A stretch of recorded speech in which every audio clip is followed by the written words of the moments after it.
Kumusta po kayo? Bago po ang lahat, first things first.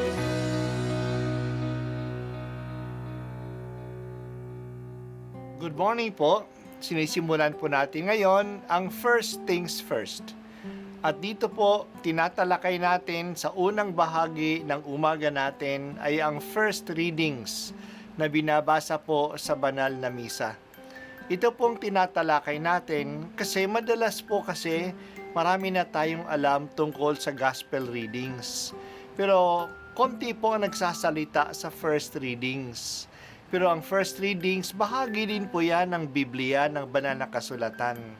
Kaya susubaybayan po natin ang mga first readings, basahin po natin at kuminsan kailangan ng basahin ng 2 o 3 beses bago maintindihan kasi hindi po tayo familiar sa mga istorya at sa mga kaisipan na tinatalakay dito.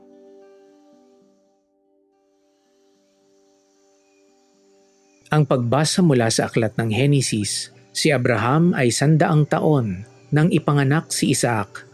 Lumaki si Isaac nang ito'y awatin. Naghanda ng malaki si Abraham. Minsan, si Ishmael na anak ni Agar ay nakikipaglaro kay Isaac. Nang makita ito ni Sarah, sinabi kay Abraham, "Palayasin mo ang mag-inang iyan. Ang anak ng ating alipin ay huwag mong pamamanahan. Si Isaac ang dapat magmana ng lahat." Labis itong ikinalungkot ni Abraham sapagkat anak din niya si Ishmael. Ngunit sinabi ng Diyos kay Abraham, "Huwag kang mabahala tungkol sa mag-ina. Sundin mo na ang gusto ni Sarah sapagkat kay Isaac magmumula ang lahing sinasabi ko sa iyo. Magkakaanak din ng marami ang anak mong iyan kay Agar at sila'y magiging isang bansa. Yamang anak mo rin si Ishmael." Kinaumagahan, ang mag-inay ipinaghanda ni Abraham ng baong pagkain at inumin bago sila pinaalis. Isinama ni Agar ang kanyang anak at nagpagala-gala siya sa ilang ng Beerseba. Nang maubos ang dalang tubig, iniwan niya ang kanyang anak sa ilalim ng punong kahoy at naupo ng may 100 metro mula sa kinaroroonan ng bata. Wika niya sa sarili, "Di ko matitiis na makitang mamatay ang aking anak." Samantalang nakaupo siyang nag-iisip, umiiyak naman si Ishmael. Ito'y narinig ng Diyos at nagsalita mula sa langit ang anghel ng Diyos. "Agar, anong bumabagabag sa iyo? Huwag kang matakot. Narinig ng Diyos ang iyak ng iyong anak. Lapitan mo siya at patahanin. Gagawin kong isang dakilang bansa ang kanyang lipi." Pinagliwanag ng Diyos ang kanyang paningin at nakita niya ang isang balon. Pinuno niya ng tubig ang dalang sisidlan at pinainom ang bata. Hindi pinabayaan ng Diyos si Ishmael. Siya'y lumaki sa ilang ng paran at naging mahusay na mangangaso. Ang salita ng Diyos. Salamat sa Diyos. Ang plano ng Diyos ay hindi nasisira ng ating pagkakamali. Kaya nga may kasabihang, God writes straight with crooked lines. Ito'y kitang-kita sa ating pagbasa ngayon. Naglalaro lang naman ang 2 bata. Si Ishmael, ang anak ni Abraham kay Hagar, at si Isaac, ang anak ni Abraham kay Sarah. Nainggit si Sarah kay Agar. Naging sakim siya. Ayaw niyang may makihati sa pagpapala na darating sa kanyang anak bilang tagapagmana ni Abraham. Inutusan niya si Abraham na palayasin si Agar at ang kanyang anak na si Ishmael. Kapag ang isang tao ay pinalaya sa disyerto, parang hinatulan mo na siya ng kamatayan. Walang mabubuhay na mag-isa sa disyerto. Sumunod si Abraham, hindi dahil sa under-desire siya ni Sarah. Sumunod si Abraham dahil ito ang sinabi ng Diyos.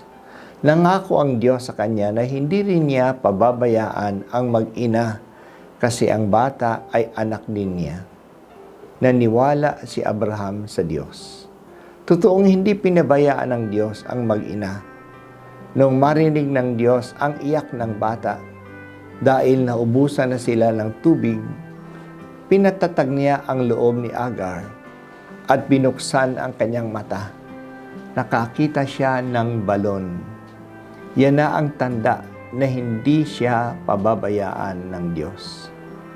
Lumaki si Ismael at mula sa kanya nanggaling ang mga Ismaelita na kinikilalang ninuno ng mga Arabo at ngayon ng mga Muslim.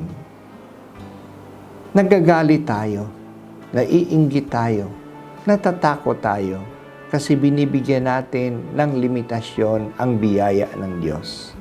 Akala natin kapag mayroon ang iba, nawawalan tayo. Na kapag magaling at sikat ang iba, hindi tayo mapapansin.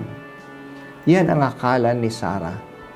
Ayaw niya na nandiyan pa si Ismael. Mababawasan ang mana ni Isaac na anak niya. Ayaw ni Sarah na nandiyan pa si Agar. Baka mabawasan ang pagkalinga sa kanya ni Abraham.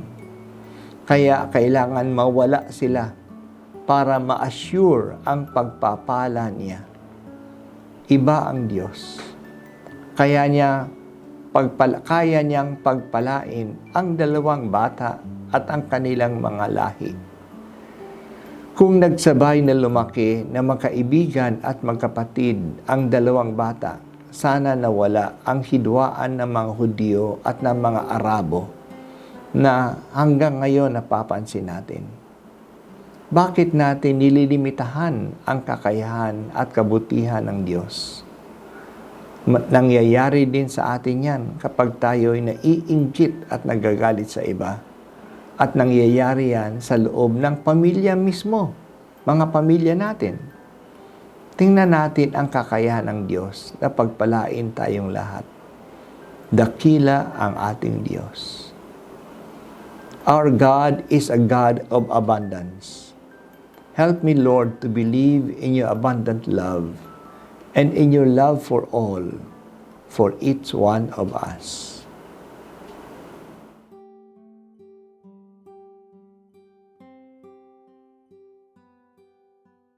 At ako po ay si Bishop Broderick Pabilio dito sa First Things First.